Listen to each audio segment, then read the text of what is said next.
सबसे पहले इच्छा होती है उस परम स्थान के दर्शन की जहां भगवान शिव ध्यान में स्थित है। कैलाश पर्वत उनका परम आसन। ये कोई साधारण पर्वत नहीं बल्कि भगवान शिव का साक्षात रूप है। इसके चरणों में है मानसरोवर, मीठे जल की पवित्रता, और राक्षस ताल, खारे जल की रहस्यपूर्ण गहराई। इतने पास फिर भी एक मीठा एक खारा, जैसे भगवान शिव के भीतर संतुलित दो स्वरूप। अब हम पहुंचते हैं उस तपोभूमि पर जहां भगवान शिव और माता पार्वती ने विवाह के बाद ध्यान लगाया।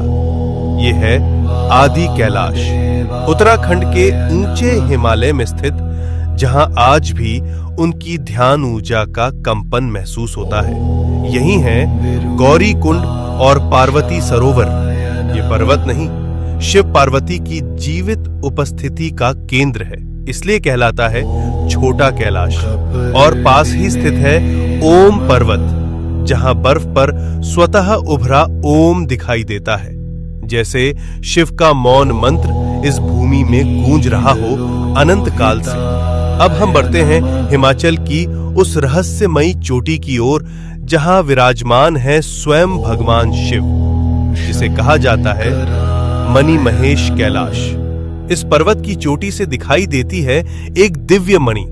मान्यता है जब भगवान शिव प्रसन्न होते हैं तो ये मणि दिव्य तेज प्रकट करती है, जो भक्तों के जीवन में भर देती है एक दिव्य प्रकाश।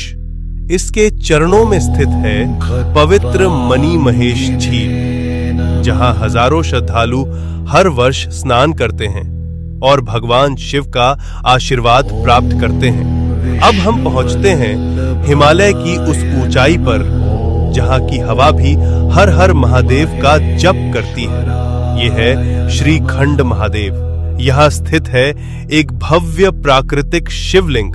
यहां तक पहुंचने का मार्ग अत्यंत कठिन, लेकिन कहा जाता है जिसे स्वयं भगवान शिव बुलाते हैं वही इस दिव्य शिखर तक पहुंच पाता है। श्रीखंड महादेव केवल एक शिवलिंग नहीं, ये है भगवान शिव का हिमालयी सिंहासन। अब हम पहुंचते हैं भगवान शिव के एक और दिव्य धाम पर, हिमाचल की उस रहस्यमयी भूमि में किन्नौर कैलाश। यहां स्थित है सदियों पुराना एक विशाल शिवलिंग, जो अपने आप में अपार ऊर्जा समेटे हुए। और कहा जाता है यात्रा के दौरान कई भक्तों को ब्रह्म कमल के दर्शन भी हुए हैं। ओम नमः शिवाय।